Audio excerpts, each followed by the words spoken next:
I'd like to acknowledge the traditional custodians on the land on which the parliament sits, the Ngunnawal and Ngambri people, the traditional custodians of the land on which I grew up, the Wulyakali people, and the traditional custodians of the land on which I live and work, the Yugambeh and Jagera people, the freshwater people of Canberra, the desert people of Broken Hill, and the saltwater people of Logan and the Gold Coast.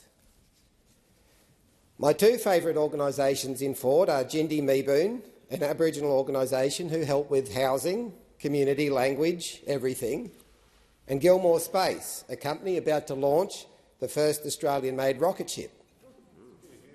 One with a vision of ancient Australia, the other with a vision of futuristic Australia.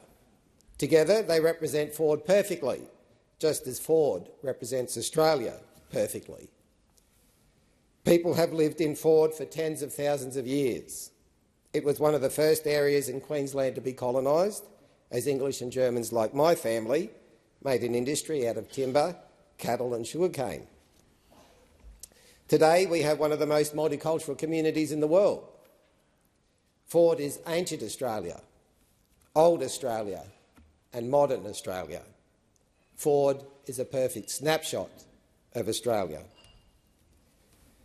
As a kid, when I began to think about the world, I was intrigued to know what it meant to be human before agriculture, before the Industrial Revolution. I believe many people suffer poor mental health today because we're disconnected from the way of life that we as humans evolved to live in. I spent many years working in farming, a lifestyle little changed over 10,000 years. Sure, we have motorbikes and gyrocopters and GPS, but when you're working on a farm, as I understand you did, Deputy Speaker, you feel an affinity with an ancestor 100 generations past. Living with the rhythm of nature is infinitely more satisfying than how we live in the industrial age. But Indigenous Australians have a link to an even more fundamental past. I still don't grasp what that means, though I yearn to know it. And in Australia, we are so fortunate to share our lives with the longest continuous culture on the planet. It is just a handful of generations since the colonisation of Australia began, and our Indigenous brothers and sisters have survived. They have kept alive a fundamental knowledge and way of life that one day, I believe, Indigenous Australians will share when the rest of us are open to receive. And then there is Gilmore Space. If there is any company that symbolises the future, it's those legends. They have taken all the elements of the Earth and transformed them into a rocket ship that will take us to the stars. Well, technically low Earth orbit, which may not sound as poetic as the stars, but it's heading in that direction. In this place, we're lucky to focus on the next 3 years, let alone the next 100. It's only been in the last 100 or so that we can stand on top of the foundations of science and look out to our past and see our future. Only in the last 100 years have we learnt that Aboriginal culture is more than 65,000 years old and that humans are about 100,000 years old. Only in the last 100 years have we learnt that our universe is not contained in a single galaxy but stretches over billions of light years. For the first time, it is our generation that has a clear picture of our past and a good glimpse of our future. When I meet with people who are struggling to pay for a home, struggling to afford medicine, struggling to pay for electricity, it reminds me that we are still living in the dark ages. One day people will look back on how we lived, just as we look back on the Romans, and they'll think how clever we were to make do with what we had, but they wouldn't want to live in our time. Scientists today talk of a technological singularity, a point where advanced research in robotics, biology, energy production all come together to create a whole infinitely more powerful than the sum of its parts. Science is close, I believe, to creating a world where all of us have a material abundance beyond our wildest imagination. My core belief is summed up in the line, on the one hand technology, on the other hand democracy. Technology has the power to create material wealth. Democracy has the power to share it. My time as a parliamentarian will focus on helping our inventors, innovators and entrepreneurs create and our community leaders to share. But even in the midst of a material abundance today, people suffer spiritual impoverishment, and to that I want to return at the end of my speech. I was advised by my good friend Cameron Murphy to do the thank yous at the beginning of the speech and caution against doing too many. Well, seeing as we're not at the start of the speech, I've already ignored the first part of that advice, so I may as well ignore the second. The first people I want to thank are the people of Forde, who have given me an awesome responsibility and opportunity. Perhaps because I have a margin of 1.8%, I keenly feel the temporary nature of the jobs that we have been entrusted to do. I want to acknowledge the service of former member for Forde, Bert Van Manen, and thank him for the way he conducted himself during 2 campaigns. The second people I want to thank are the people who make up the Labor movement. Sometimes people say to me, sorry, I can't support the Labor Party because you're too close to the union movement. And I think to myself, well, we aren't just close to the union movement, we are the union movement. We are the political wing of the trade union movement. The Labor Party exists because some things you just can't achieve on the shop floor. Workers' compensation, free healthcare, free school education. To achieve these things, you need control of the parliament. And anyway, without laws that protect striking workers from the thuggery of an authoritarian government, you can't even fight on the shop floor for improved wages and conditions. Paul Keating said, the history of the Labor Party is the history of Australia. It's little known that, along with the convicts who were sent to Australia for stealing bread, were the world's earliest trade union activists, like the Tolpuddle Martyrs. It was because of political prisoners like them that Australia was the first country to have a secret ballot, the first country to allow men to vote regardless of wealth and property, and one of the first countries to allow women to vote. It is because of union activists today that we progress as a country. People like AMWU State Secretary Rowan Webb and Executive Officer Anne-Marie Allen, who have not only spent a lifetime backing in workers, but who have also spent what seems like a lifetime backing in me. Queensland Meat Workers Secretary Matt Journeau, and 2 unionists who have had a much bigger impact on me than they might imagine, Harry Earley and Stewie Trail, are continuing inspirations to me today. Thank you to the Labor Party's State Secretary Ben Driscoll, who for his sins ran my 2022 campaign for Forde, and former State Secretaries Evan Moorhead, Katie Flanders and the new member for Moreton herself. The most important people are the ones who have showed up today. You are not only the ones who will give me the most grief if I leave you out, but you are also some of the most important people to ever come into my life. To Emiko, Ruby Rose and Riley, to Lonnie and Ruth Nelson, Francis Bedford, Sharon Vallis, to Ali Alimi and the Logan Afghan community, and Saeed and Mujahid Hashimi and the Gold Coast Afghan community, thank you. Shannon Fenderman, Queensland Shadow Treasurer, friend, former boss, campaign director and fellow observer of the ridiculous is here. And Joshua Lucy, campaign manager and hero of the cause is not. Thanks also to the mighty Sharon Robertson and the Waterford branch, Kate Grisdale and the Slacks Creek Politburo, Fran Van Gilst and the Beenleigh branch and Keenan McEwen and the Coomera branch. To say I couldn't have done it without you is such a statement of the obvious, but what I really mean is that it wouldn't have been half as much fun. A special mention to the patron of Queensland Young Labor, Brianna Bailey, whose advice beyond her years and sense of humour below her years has got me through 2 elections and 1 pre-selection. And there is one other person who has come along today. Advice given to us when preparing our first speech was that it wouldn't be a bad career move to put in a thank you to the Prime Minister. Of course, I want to thank him for his performance during the campaign and his performance over the term where people came to see his vision and compassion. But I really want to thank him for being like a big brother. I met the PM when I was 14 and he was 24, when I went to my first and his last Young Labor conference. Even though I never really worked closely with him, Deputy Speaker, he was like the big brother who'd grown up and gone off to work while I was still the kid at home. My political brothers who I did grow up with were the Young Labor president who succeeded the PM, Mel Larson, who was a current advisor to the PM, Mel, and Damien O'Connor, a former advisor. Those two can never know the incredibly positive impact that they had on me then, in the late 1980s, and that they still have on me today. But like any big brother, the PM looked after me when he could, and when I got a job as a 19-year-old with former member for Macon, Peter Duncan, who I also want to acknowledge for his brilliance as a person and a campaigner, Peter told me that it was on the recommendation of Anthony Albanese. So, to the PM, his team, people like Tim Gartrell and Alex Bukarika, I know I will always be the kid to you, but I stand in this place today because of you all.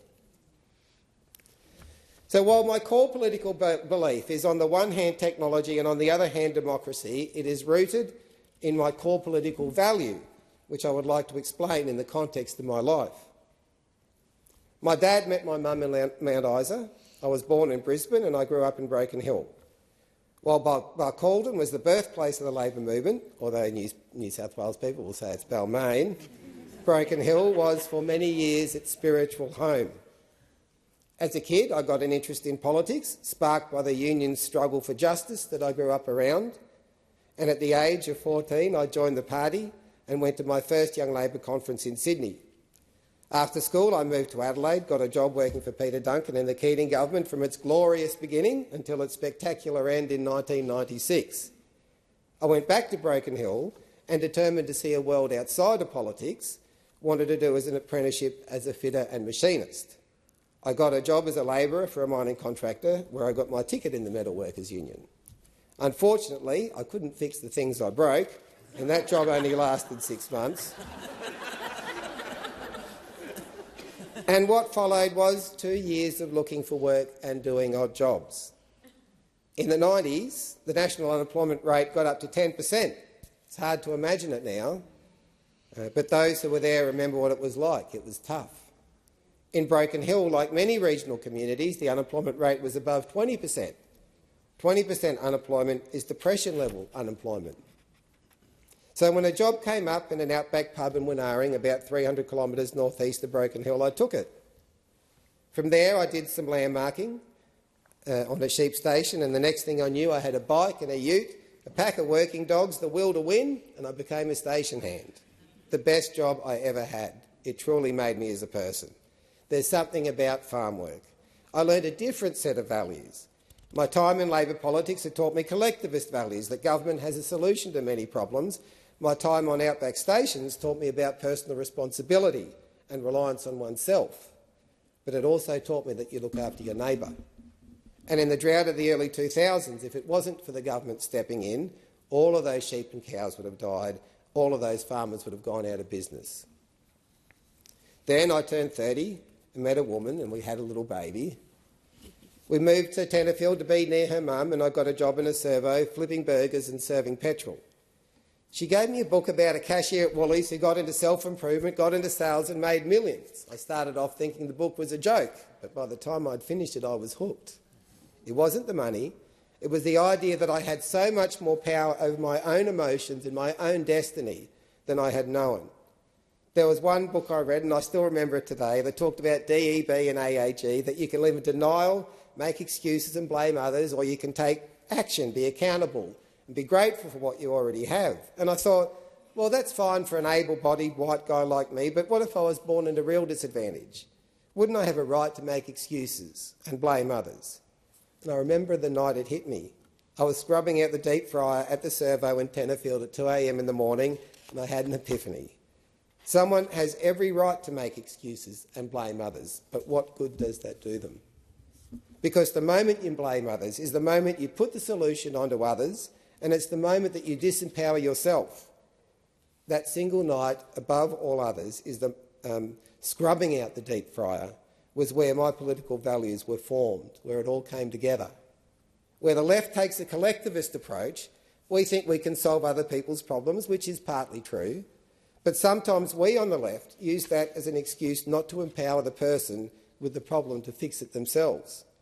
And the right takes an individualist approach, that we all have the power in us to solve our own problems, and that is partly true. But that can be used as a justification by people on the right to turn a blind eye to suffering. The answer, and everyone here probably worked it out early, it was just me that took so long, But the answer is not collective responsibility, and it is not individual responsibility, but it is individual responsibility for the collective, because the greatest satisfaction that we can get comes from the greatest contribution that we can give, which is to help other people. So, seized by that idea, I moved with my young family to Southport on the Gold Coast, determined to live and spread that message. And I started a sales coaching business. I wanted to learn how to sell, and because I knew the best way to learn is to teach, again, with the will to win, I went knocking on doors. There was one point I remember, I was walking across Scarborough Street in Southport and I had this amazing sense of freedom. I had no clients, I was on New Start, I just sold the ute and the bike and had nothing, except this incredible sense of freedom. I didn't need the security of a 9-to-5 job. Somehow I knew that I was going to be able to survive on my wits alone. I went door knocking on Scarborough Street and Ferry Road in Southport, got a hairdresser as my first client, then a real estate agent, telemarketer, an aquarium store, a second-hand store and a mechanic. Then I got a construction company in Beenleigh as a client and did more and more work for them until I ended up being their director and running the company. Along the way, I learnt that good business people aren't attracted to the money.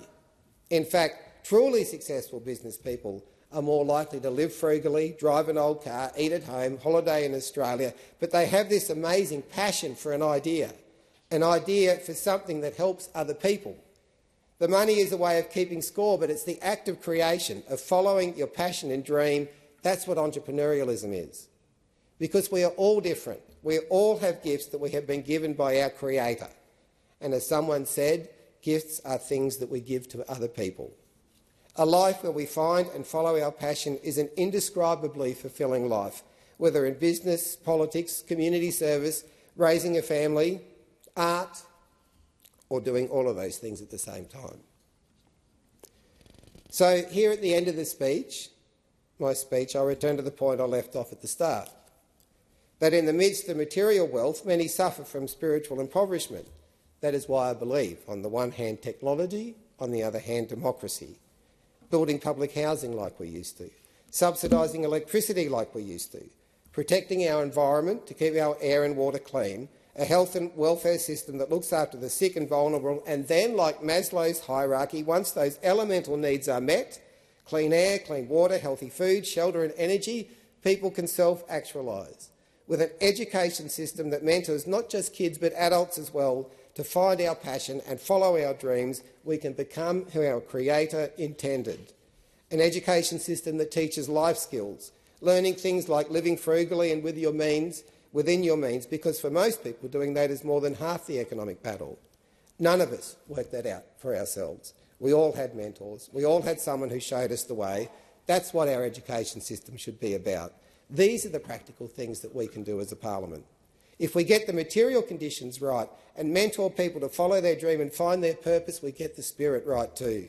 Just like the men and women at Gilmore Space, as we shoot to the stars, we can also nurture the spirit of what it means to be human, just like our Indigenous brothers and sisters at my other favourite organisation, Jindy Meebin.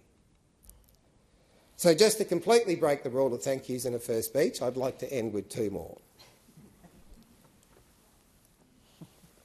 One to my mum and the other to my dad. My mum, because she taught me the lesson of frugality. How she managed to run a household on very little stunned me as a teenager and inspires me today. And my dad, who lived to 93 and passed away 2 months ago. Just after I was elected, a journo asked me who my political heroes are. I was stumped. I've never really made a hero out of any politician. Then I remember something my dad said to me when I was a kid. I said, "Wow, it must be hard to be a pilot." And he said, "I bet it's not as hard as being a bus driver." Another time I said, "Wow, it's amazing how radio presenters bring their shows to an end just in time." And he said, "Not as amazing as a teacher who brings their lesson to an end just in time. Bus drivers and teachers. That's who my political heroes are." The FIFO worker who leaves his family to work on a mine for 2 weeks at a stretch, the childcare worker with small kids of her own who comes home and looks after an ageing parent. They are my heroes. The folks who put their body on the line every day they get up and go to work, because If you have to get up to go to work to pay the bills, whether you're a doctor, a childcare worker, a fitter, a machinist, a station hand, a small business owner, if you have to be there or you don't get paid, you're working class. If you need to sell your labour to live but can't do that because of age or disability, you are working class. Working class are the people that we have been elected to represent, and in my first speech I make this commitment. I'm here for us.